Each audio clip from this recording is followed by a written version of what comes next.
Now, the Diaspora Minister, Joe McHugh, has announced that a referendum is being planned for early next year on allowing Irish people living abroad to vote in presidential elections. Joining me now to discuss this is Senator Mark Daly, the Fianna Fáil spokesperson for Foreign Affairs, the Irish Overseas and the Diaspora. Good morning, Senator. You're very welcome. Good morning. Now, Joe McHugh is going to bring forward a proposal. You also have a proposal of your own. Does it differ greatly from what? No, I mean, we proposed this over 4 years ago in the first policy paper by any political party in relation to the Irish overseas and the diaspora. And I suppose the most fundamental right of any citizen in any country is the right to vote. And there are 196 countries in the world, and 125 of them give their citizens who are living overseas the right to vote.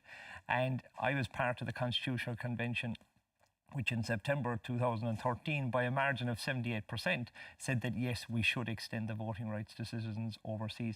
Now, it's not a small task, because there are 1.2 million Irish people who are living overseas who were born in Ireland, and then you have those in the north who would also have the right to vote in presidential elections. So technically, if it was to pass, the Irish electorate abroad would be bigger than the Irish electorate at home. Well, potentially, it wouldn't be as big, but it would have a huge say in who would be the president. But remember, the president is representative of the Irish nation, and the Irish nation, by Articles 2 and 3, is not just those who are living within the state, it is those who are all around the world. But I think everyone would agree it is those who are Irish passport holders who were born in Ireland would have the right to vote. Now, remember, you know, people would obviously be anxious that such a large volume of people would have the right to vote, but the president represents the nation. He is the first citizen of the nation, and therefore everyone who we say is part of our nation should have the right. Okay, let's go back to the starting points. They have no rights to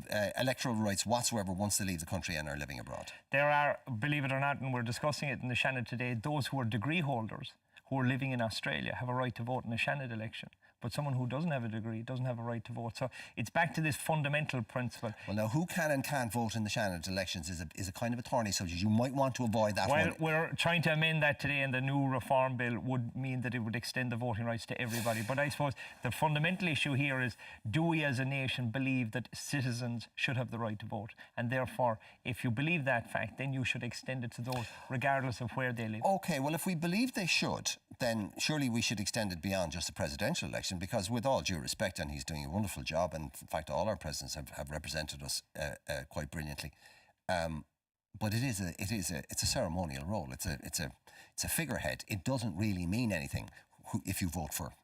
No, I mean, I would disagree with you on that in terms of he is the first citizen. He represents the state, and if you look at... Well, he embodies what we're supposed to be about, and he does that really well. But he can't really change anything. That is very important. And, well, I mean, he sets the tone. When you talk about, you know, the president and what he does, he was representing the state in the 1916 ceremonies, and he set the tone for that, and he talked about the importance of 1916 ceremonies.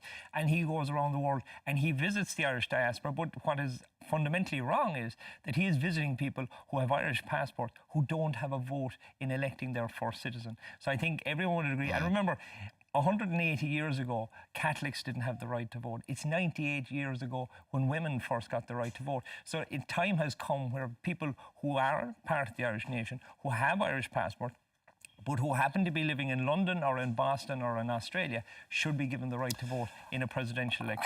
I can see a lot of people saying, oh yeah, let them vote the presidential election, but I can see your leader and the leader of all the various parties saying, hang on a second here, let them vote in proper elections, general elections, things that could materially affect whether we get into power or not. That's a whole other horse of a different colour. That is a whole other horse, and a horse of a different colour. And the Constitutional Convention didn't look at that because, as you can appreciate from the makeup of the last government, one Dáil seat will decide who's the Taoiseach. But 100 votes or 10 votes or one vote in a Dáil constituency would decide who could be in government or who could represent that constituency. Well, I don't mean to be cynical. So this whole idea of giving them a vote in the presidential election, that's all well and good, because really it doesn't make any difference. Well, there's two elements. One is the presidential election, and today we're discussing Shannon reform, which would then give them rights in the Oireachtas. So the issue of whether or not they'd have a vote in a Dáil election is an issue for another day. But I think the fundamental principle is that citizens, you know, in the 100th anniversary of the Rising,